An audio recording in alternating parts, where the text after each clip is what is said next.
बिस्मिल्लाहिर्रहमानिर्रहीम नहमदुहु व नुसल्ली अला रसूलिहिल करीम अम्मा बअद। अन अब्दुल्लाह इब्न उमर रज़ियल्लाहु तआला अन्हुमा क़ाल क़ाल रसूलुल्लाह सल्लल्लाहु अलैहि वसल्लम अर्बउन इन कुन्न फ़ीका फ़ला अलैका मा फ़ातका मिनद दुनिया हिफ़्ज़ु अमानतिन व सिद्क़ु हदीथिन व हुस्नु खलीक़तिन व इफ़्फ़तुन फ़ी तुअमतिन। ये एक हदीस का बयान चल रहा है गुज़श्ता 2-3 रोज़ से, जिस हदीस में जनाब रसूलुल्लाह सल्लल्लाहु अलैहि वसल्लम ने इरशाद फरमाया 4 खसलतें और 4 सिफात ऐसी हैं कि अगर वो किसी आदमी को हासिल हो जाएं तो फिर चाहे उन 4 सिफात के हासिल होने के बाद चाहे उसे दुनिया की कोई चीज मिले या न मिले, या मिली थी हाथ से रुखसत हो गई, निकल गई, तो ऐसे आदमी को उस चीज के निकल जाने पर अफसोस नहीं करना चाहिए। उसको ये समझ लेना चाहिए कि अल्लाह ताला ने उसे अजीम सिफात से नवाजा है जो दुनिया और आखिरत के एतबार से मुकम्मल है, जामे है। उन 4 चीजों में से पहली चीज थी अमानत की हिफाजत करना। अमानत की क्या अहमियत है, अमानत का इतलाक किन किन चीजों पर होता है, वगैरह वगैरह। ये सारी बात तफसील के साथ तो न सही, लेकिन बक़द्र ज़रूरत आपके सामने बात आ चुकी है। अल्लाह ताला हमें अमल की तौफीक अता फरमाए।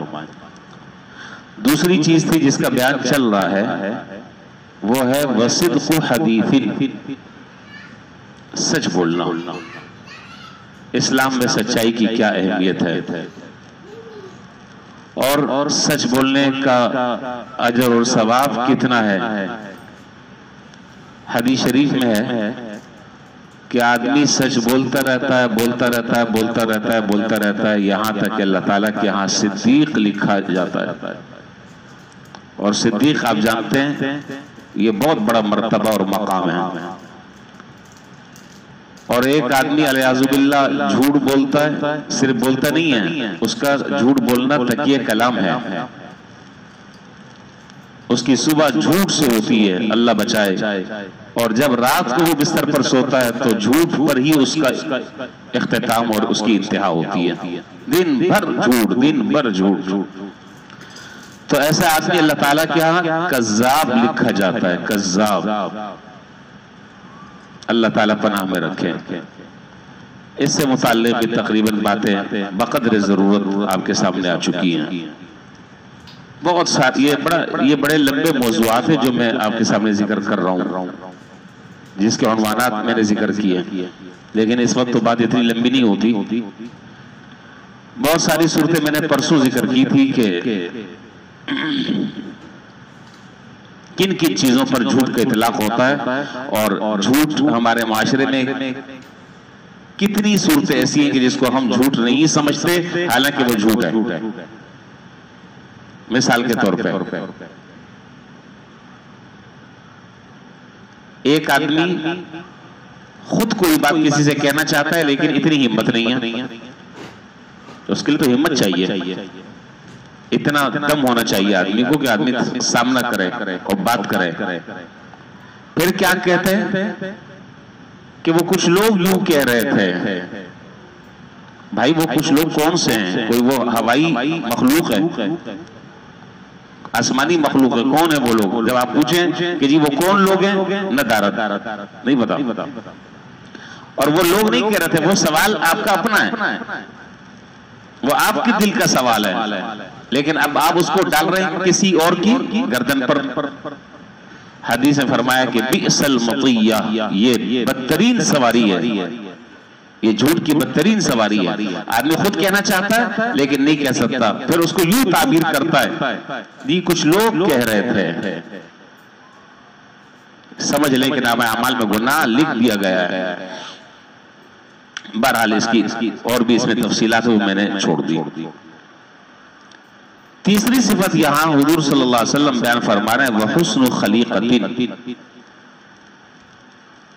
अच्छे अखलाक इख्तियार करना, अच्छा अखलाक इख्तियार करना। जरा सी बात समझ लें यहां पर, एक है अखलाक का वो तस्वुर जो मगरिब ने हमारे सामने पेश किया है, जिस पर आज बड़ी बड़ी किताबें लोग लिख रहे हैं और लोग खरीद रहे हैं उसको और उसको पढ़ रहे हैं। एक वो अखलाक है और एक वो अखलाक है कि जिसकी तालीम जनाब रसूलुल्लाह सल्लल्लाहु अलैहि वसल्लम ने हमें अता फरमाई। दोनों में आसमान जमीन का फर्क है। मगरिब ने जो तालीम, उनकी जो तालीम है अखलाक से मुताल्लिक, उनकी जो रसज है अखलाक से मुताल्लिक, उनके यहाँ अखलाक के जो चैप्टर हैं वो क्या है कि सामने वाले आदमी को ऐसा मुसख्खर कर दो कि वो तुम्हारी मुट्ठी में आ जाए। सामने वाले आदमी को ऐसा मुसख्खर कर दो कि वो तुम्हारी मुट्ठी में आ जाए। और उनके यहाँ अखलाक का तस्वुर ये है, मुझे ऐसा लग रहा है कि मुझे बात खत्म करनी पड़ेगी। बात साथी हमारे बेचारे नींद से बेहाल हो रहे हैं, उनको देख करके मुझे अगर खुदा न खास्ता नींद आ गई तो पता नहीं मेरी जबान से क्या निकल जाए। तो जरा सी हिम्मत कर लें, थोड़ी ज्यादा लंबी चौड़ी बातें नहीं है, जरा सी हिम्मत कर लें, इंशाल्लाह तो बात समझ में भी आ जाएगी और मैं भी जागा रहूंगा। जाहिर बेचारे रात भर इबादत करते रहे। तो अच्छा जी, क्या कह रहा था मैं? जी, तो मगरिब ने जो अखलाक का खाका और अखलाक का जो तस्वुर मगरिब ने पेश किया है वो ये है कि सामने वाले को आप किसी तरीके से मुतासिर करें। मसलन जब मिलें तो आपकी ये बत्तीसी जो है वो नजर आए, दांत की सफेदी जो है वो नजर आए, चाहे अंदर कुछ भी हालात हो। और आज मार्केटिंग में उस आदमी को अच्छी तनख्वाह पर रखा जाता है, अच्छा पैकेज दिया जाता है कि जो सामने वाले को 2 मिनट के अंदर जो है मामू बना दे। ऐसी चिकनी चपड़ी बातें करे, ऐसे अंदाज से बातें करे, ऐसा अंदाज इख्तियार करे कि सामने वाला आदमी जो है वो मुतासिर हुए बगैर न रह सके। आप देख ले आज मार्केट में जितनी बड़ी बड़ी चीजें बिक रही हैं वो क्या है, ऐसी खुश अखलाकी। दुकान वाला भी इतनी खुश अखलाकी का मुजाहरा करता है, लेकिन उसके अखलाक का एक लम्हे में आपको उसे पता चल जाएगा। आप उसको कहेंगे यार ये चीज मैं लेकर गया था, मादरत चाहता हूँ, मुझे ख्याल नहीं रहा घर में ये चीज थी, अब आप इसको वापस कर लें। आपको अखलाक 1 मिनट में पता चल जाएगा। तो ये अखलाक जो है वो सामान बेचने के लिए है, ये अपने कारोबार को वसअत देने के लिए। अच्छी बात है, लोगों से मैं इसकी बुराई नहीं कर रहा कि लोगों के साथ अच्छे अखलाक से पेश आना चाहिए, हंस कर मिलना चाहिए। मैं ये अर्ज कर रहा हूं कि बात यहां आकर खत्म नहीं होती। हुजूर सल्लल्लाहु अलैहि वसल्लम ने जो अखलाक का तस्वुर हमारे सामने पेश किया वो तस्वुर ये है कि जब तुम किसी से मिलो तो इस तरीके से हंस कर और मुस्कुरा कर मिलो कि जिस तरह तुम जाहिरी जज्बात का, जाहिरी जो तासुर तुम सामने वाले को देना चाह रहे हो वो तासुरात तुम्हारे दिल के होने चाहिए। यहां तो सामने ही और पीछे जो है वो बोझ भरा हुआ है, कीना भरा हुआ है दिल में, लेकिन बस नहीं चल रहा। आदमी का गला घोट दे, ये अखलाक नहीं है, ये अखलाक नहीं है। अखलाक ये है कि जो जाहिरी तौर पर आप जो तासुर छोड़ रहे हैं सामने वाले पर, वही तासुर मिनवान, उसमें जरा बराबर फर्क ना है, वही तासुर जो है वो आपके दिल में भी उसके मुताल्लिक होने चाहिए। और हदीस में है कि हुजूर सल्लल्लाहु अलैहि वसल्लम ने इरशाद फरमाया कि क़यामत के दिन मीज़ान अमल में, क़यामत के दिन मीज़ान अमल में अखलाक से बढ़कर वज़नी चीज कोई और नहीं होगी। अल्लाह ताला ये अखलाक, हुस्न अखलाक की नेमत से अल्लाह ताला हम सबको नवाज दे और अल्लाह ताला हम सबको अता फरमा दे। बहुत बड़ा अमल है, बहुत बड़ा अमल। बड़ी बड़ी किताबें लिखी हैं, मैं उसका खुलासा भी इस वक्त में बयान नहीं कर सकता आपके सामने। दरअसल यहाँ हदीस आई तो मैंने दो चार बातें इससे मुतालिक जिक्र कर दी और इतनी बात बता दी कि अखलाक बहुत बड़ा अमल है, ये एक सिफत है जिसको हासिल करना चाहिए, लेकिन उस तनाजुर में हासिल करना चाहिए कि जो तसव्वुर और नक्शा पेश कर रहे हैं जनाब रसूलुल्लाह सल्लल्लाहु अलैहि वसल्लम कि आप दूसरे मुसलमान के खैर ख्वाह हो, हमदर्द हो, आपके दिल में मोहब्बत के जज्बात जो हैं वो हों, आप उसकी भलाई आप चाहते हो, जाहिर में कुछ बातिन में कुछ ऐसा ना हो, किसी को धोखा देना मकसूद ना हो। बहरहाल अल्लाह ताला हमारे अंदर पैदा फरमा दे। चौथी चीज जो है वो है वइफ़्फ़तुन फी तुअमतिन, वइफ़्फ़तुन फी तुअमतिन, अपना खाना जो है वो पाकदामन कर लो, अपना खाना हलाल कर लो। ये चार चीजें अगर तुम्हारे अंदर पैदा हो गई और ये चार सिफात अगर तुमने अपने अंदर हासिल कर ली तो समझ लेना कि अल्लाह ने हर नेमत से तुम्हें नवाज दिया। और ये बात आप जानते हैं, ये बात आप जानते हैं कि इस्लाम में लुक़्मे हलाल अल्लाह ताला के कुर्ब की पहली शर्त है। इस्लाम में लुक़्मे हलाल अल्लाह ताला के कुर्ब की पहली शर्त है। ये हो नहीं सकता कि आदमी हराम चीज खाए, हराम निवाला मुंह में दाखिल करे, मुश्तबा माल अपने मुंह में दाखिल करे और उसको अल्लाह ताला का कुर्ब नसीब हो जाए। ये ख्याल अस्तो महल अस्तो जुनू, ये नहीं हो सकता। हराम से तो अल्लाह ताला नेकी की तौफीक सल्ब कर लेते हैं, ताआत की तौफीक अल्लाह ताला छीन लेते हैं। यह हराम की ये नहुसत है। और जब इंसान हलाल का एहतमाम करता है तो अल्लाह ताला दुआएं भी कबूल फरमाते हैं, जिंदगी भी अल्लाह ताला आसान फरमा देते हैं, मुश्किलात का रास्ते भी अल्लाह ताला खोल देते हैं और कदम कदम पर अल्लाह ताला उसके लिए कबूलियत के मौके पैदा फरमा देते हैं। अजीब व गरीब हलाल के बरक़ात हैं, अजीब व गरीब हलाल के बरक़ात हैं। देवबंद में वक्त है कि बस देवबंद में एक बुजुर्ग थे, बुजुर्ग इस माना कर के बाकायदा कोई बुजुर्ग नहीं थे, बड़ी उम्र के थे, लेकिन अल्लाह वाले और नेक लोगों की सोहबत में जब आदमी बैठता है तो उसके दिल की दुनिया बदल जाती है। किताबों से वो इल्म नहीं आता आदमी को जो आदमी को किसी मुत्तबे सुन्नत और मुत्तबे शरीयत नेक सालेह आदमी की सोहबत से हासिल होता है। तो ये जो साहब थे इनका नाम था शाह अब्दुल्ला, देवबंद में रहते थे, शहर का नाम है देवबंद। अच्छा, काम ये करते थे कि घास खोदते थे, घास, और उसके बाद उस घास को खोदने के बाद उसका गट्टर बनाते थे और गट्टर बनाकर मार्केट में ले जाकर उस घास को फरोख्त किया करते थे। ये इनका जरिए माश था। अजीब व गरीब किस्म के बुजुर्ग थे ये। उनका जो घास का जो गट्टर होता था वो 6 आने में वो फरोख्त करते थे, ना 5 लेते थे ना 7 लेते थे। गर्मी हो, सर्दी हो, आंधी हो, तूफान हो, बरसात हो, उनका मामूल ये था कि 6 आने में उसको फरोख्त करते थे। हजरत माना कारी मोहम्मद तैयब साहब रहमतुल्लाह अलैह, अल्लाह ताला उनके दर्जात बुलंद फरमाया, हजरत ने लिखा कि हमने उन बुजुर्ग को देखा है।